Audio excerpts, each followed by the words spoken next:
मरूदात पेश की थी, जिसके ऊपर बहुत सारे दोस्तों के सवालात आए कि वहाँ रिकॉर्डिंग में आवाज़ साफ ना होने की वजह से बहुत सारे दोस्तों के मुझे मैसेज मसूल हुए, जिनका फर्दन जवाब देना मेरी इंतहाई मुश्किल हो गया कि जो तकरीबन 200-300 मैसेज होंगे। तो फिर मुझे बहुत सारे दोस्तों ने यही मशवरा दिया कि नेक्स्ट वर्कशॉप में इसको आप दोबारा एक्सप्लेन कर दें।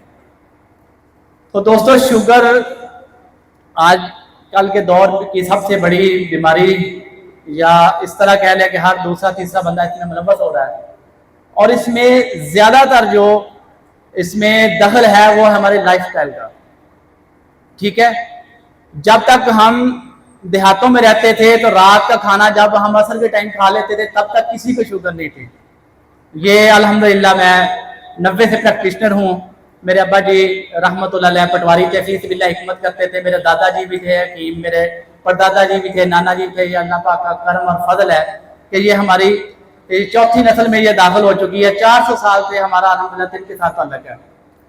तो शुगर मर्ज पुरानी है, लेकिन जो उस वक्त शुगर होती थी वो आजकल नहीं है। ठीक है, बहुत सारे जो इधर प्रैक्टिशनर बैठे हैं, जो बुजुर्ग हैं, उनको पता होगा कि उस वक्त शुगर चेक कैसे की जाती थी। तो यूरिन को शीशी के अंदर गर्म करके चेक किया जाता था। ये खून में शुगर नहीं आती थी, वो सिर्फ यूरिन में आती थी। आपको पता होगा कि ग्लूकोमीटर मशीन ही सन 2000 के बाद आई है। ठीक है, वो जो शुगर थी जिसको इब्न सीना ने भी नकल किया, वो बलगमी शुगर थी। तो जूं जूं हमारा लाइफस्टाइल चेंज हुआ और ख़ास तौर पे हमारे जो चटपटे खाने, फास्ट फूड, इनका रवाज बना, तो उसके बाद जो शुगर ने इजाद पकड़ी वो है टाइप 2 की शुगर। तकरीबन 95% मरीजों में टाइप 2 शुगर है। टाइप 1 के सिर्फ बचपन में मरीज होते हैं, जो टीन एज में 15 साल तक छोटे बच्चे।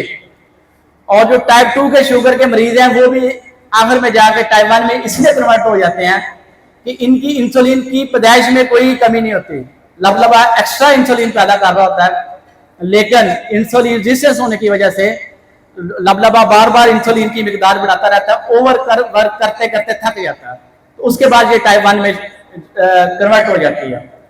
तो लिहाजा इसकी मैं चंद एक टिप्स बताऊंगा प्रैक्टिशनर के लिए कि जिस बंदे को बार बार पेशाब आए और मुंह खुश्क हो, वो चंद एक बंदे आएंगे और उसका वजन गिर रहा होगा, वो बलगमी शुगर होगी, जिसको हमारे नजरिए वाले भाई असाबी शुगर कहते हैं। ठीक है, वो शुगर कभी भी खून में नहीं आएगी, क्योंकि आजकल हमारे नवाब बहुत ज्यादा कंफ्यूजन का शिकार रहते हैं। तो जरूरत के मुताबिक, हालात के मुताबिक मैं इसको एक्सप्लेन कर रहा हूं कि हमारे जो तबीब है इनको भी रिपोर्ट्स पढ़नी आनी चाहिए, और रिपोर्ट्स के साथ इनको फायदा लेना चाहिए कि जो शुगर सिर्फ पेशाब में आए वो बलगमी शुगर है। ठीक है, और जो खून में भी आए, पेशाब में भी आए, वो शुगर फैटी लीवर की वजह से होती है, ट्राइग्लिसराइड बढ़ने की वजह से होती है। जब तक किसी मरीज को फैटी लीवर नहीं होता उसको शुगर नहीं होती। ये आप नोट कर लें, जब फैटी लीवर होता है उसके बाद लबलबा मुसलसल काम कर रहा होता है, मुसलसल इंसुलिन बढ़ाता जाता है, लेकिन शुगर जिसमें बढ़ती रहती है, मुसलसल 2-3 साल 5 साल फैटी लीवर रहने के बाद शुगर शो होती है, लेकिन लबलबा उससे पहले अपना वर्क शुरू कर चुका होता है। और उसके बाद क्या किया जाता है, हम इंसुलिन की गोलियां, इंसुलिन लेना शुरू कर देते हैं, और जो वजह थी शुगर की उसको कभी दूर करने की कोशिश नहीं करते। वर्ल्ड के ऊपर जो तहकीक हुई है कि ये जो रात को लेट खाना, पेट भर के खाना खा के सो जाना, ये फैटी लीवर का सबसे बड़ा सबब है। और उन्होंने कहा कि अगर शुगर के साथ आप लड़ना चाहते हो, शुगर को कंट्रोल करना चाहते हो, तो आप शुगर पेशेंट को 18 घंटे के बाद एक रोटी दो।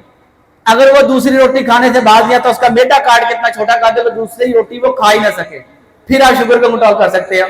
तो इसीलिए जब हम देहात में रहते थे तो वो उस वक्त ये गैस का मसला बाद में आया, तो लकड़ियां जला के औरतें असर के टाइम खाना दे देती थी, मगर उससे पहले खाना खा लिया जाता था, और रात को सोते वक्त ये चाय बिस्किट, ये टी टाइम, ये फला पार्टी, ये फास्ट फूड, ये कुछ नहीं था। तब तक हर बंदा सेहतमंद था, जल्दी सोया जाता था, जल्दी उठा जाता था।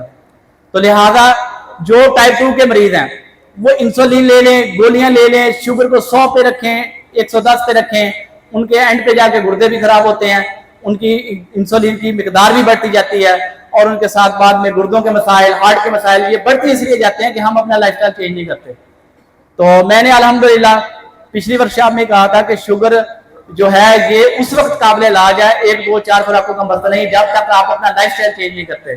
तो मेरे भाई बाबा नईम हैदर साहब ने कहा था कि जी हम शुगर का इलाज करते हैं, तो हम भी अल्हम्दुलिल्लाह करते हैं। मेरे पास अभी मोबाइल में रिपोर्ट शामिल है HbA1c के, मैं टेस्ट आपको दिखा सकता हूँ कि जो अल्हम्दुलिल्लाह अल्लाह के फजल करम से 5.2 तक, यहाँ 5.3 तक आ चुके हैं।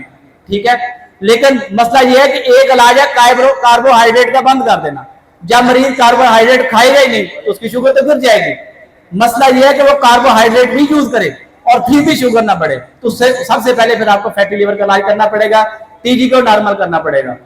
जिस बंदे का ट्राइग्लिसराइड नॉर्मल नहीं है, वो शुगर की गोलियां खा के भी परेशान रहता है, वो इंसुलिन लेके भी परेशान रहता है, उसके पाँव भी सुन्न होना शुरू हो जाते हैं, उसके पाँव में जलन भी नहीं जाती, उसके जिस्म में थकावट, उसके जिस्म में दर्द, उसका BP बढ़ना, और उसके बाद फिर जब आप BP की गोलियां इस्तेमाल करते हैं आपके गुर्दों को ज्यादा वर्क करना पड़ता है। फिर एक टाइम आता है जो आपके गुर्दे भी कमजोर हो जाते हैं, और इसके बाद आपका जो लीवर है मजीद फैटी होता जाता है जब आप रात को लेट खाना खाते हैं, सुबह एक्सरसाइज नहीं करते। तो लिहाजा जो मरीज शुगर को दवाई को कम करना चाहते हैं या छोड़ना चाहते हैं, वो रात को खाना जल्दी खाएं, मगरिब से पहले खा ले, 1 रोटी खा लें, लेकिन रात को शुगर की गोली हरगिज़ ना लें। सारे के सारे हमारे शुगर पेशेंट जो हमारे पास आते हैं सब के सब हाई शुगर से डरते हैं, लो शुगर से कोई नहीं डरता, और जब भी डेथ होती है लो शुगर के साथ होती है, हाई शुगर के साथ फौरी तौर पे कभी किसी को कुछ नहीं हुआ। तो लिहाजा जो रात को गोलियां खा के सो जाते हैं, फिर ये ऐसा मसला है कि जब शुगर लो होती है तो वो साथ वाले बंदे से पानी भी नहीं मांग सकता। 5-7 मिनट जी। और उसके बाद दूसरा हमारा जो मुझे जिम्मेदारी दी गई थी